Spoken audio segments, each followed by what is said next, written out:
আজি এই ভিডিঅ'টোত মোৰ এই চেনেলটোত মানে এজন অভিনেতা লগ পাইছোঁ। তেখেতৰ মুখে দুকুটমান ভাওনাৰ বচন শুনিব বিচাৰিছোঁ।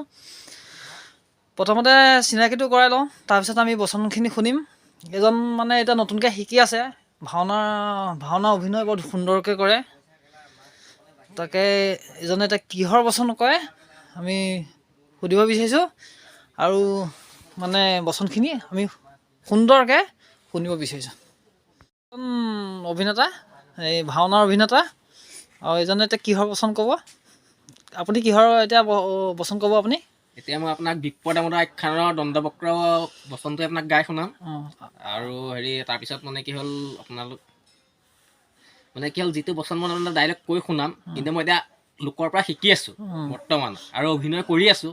আৰু যদি কিবা ভুল ভ্ৰান্তি হয় আপোনালোকে মানে কি হ'ল শুধৰাই ল'ব। আৰু তাৰ ওপৰত মই আপোনাক এতিয়া কৈ দিছোঁ, দণ্ডবক্ৰ প্ৰথম মানে কি হ'ল প্ৰৱেশখন মাৰি দিয়া নাই, কাৰণ লগত খোলটো নাই, তালযোৰ নাই। এনে বচনটো ক'ব, বচনটো মানে মুখৰ ডাইলগটোহে কৈ দিম দেই। আৰু এজন আৰু এটা মানে মই বিশেষ মানে বস্তুত আছে, এজনৰ যি কোচা মোচ, এই কোচা এতিয়া নিজৰ মোচ, সুন্দৰকৈ মোচ কোচা বনাইছে। মানে মই বেলেগ মোচ লগাই গাই বেয়া পাওঁ, মানে নিজৰ মোচটো বনাইছোঁ, নিজৰ মোচতে ডাইৰেক্ট মানে নিজৰ মোচৰ ৰিয়েল মোচত গাওঁ। ঠিক আছে, আপুনি বচন একোত গাই দিয়ক। এতিয়া মই আপোনাক প্ৰথম দণ্ডবক্ৰ প্ৰথম দৃশ্যটো মানে প্ৰথম প্ৰৱেশ কৰি আহি যিটো ডাইলগ হয়, সেই ডাইলগটো মই আপোনাক দুষাৰিমান কৈ দিছোঁ। ভুল ভ্ৰান্তি হ'লে ক্ষমা কৰিব। কৈ দিছোঁ। ভাই বিদুৰত, সমগ্ৰ ধৰণে মাজে নাই কোনো আমাৰ সমকক্ষবীৰ, অসীম বীৰত্বই কতবাৰ আমাৰ বিৰুদ্ধাচাৰী ৰাজেন্দ্ৰ মণ্ডলীক কৰিলে আমাৰ অতি নিঃসংহতভাৱে অজস্ৰ অথন্ত ঘটালো মই সৃষ্টিৰ বুকুত। কোনো বীৰেই আমাক পৰাস্ত কৰিব নোৱাৰে।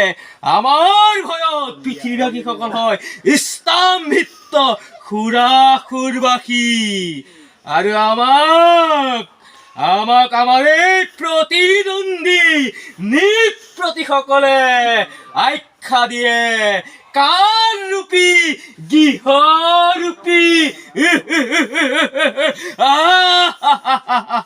এই ধৰাৰ কক্ষত কি কোৱা ভাই বিদুৰত?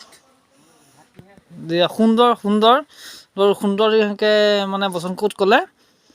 ধন্যবাদ, আপোনালৈ ধন্যবাদ থাকিলে। আপোনাৰ নামটো এনেই মোৰ নামটো তপন কাকতি। ঘৰ মই গোলাঘাট। এতিয়া বৰ্তমান মই মাজুলীত উপস্থিত হৈ আছোঁহি। মাজুলীত মই APDSL কাম এটা কৰি আছোঁ। ঠিক আছে। আপুনি ভাওনা এই চৰ্চা চলাই আছোঁ। আৰু ঠিক আছে, আপুনি অভিনয়টো লাগি থাকক, আমাৰ সংস্কৃতিটো জীয়াই ৰাখক, তাৰে কামনা কৰিলোঁ। ধন্যবাদ।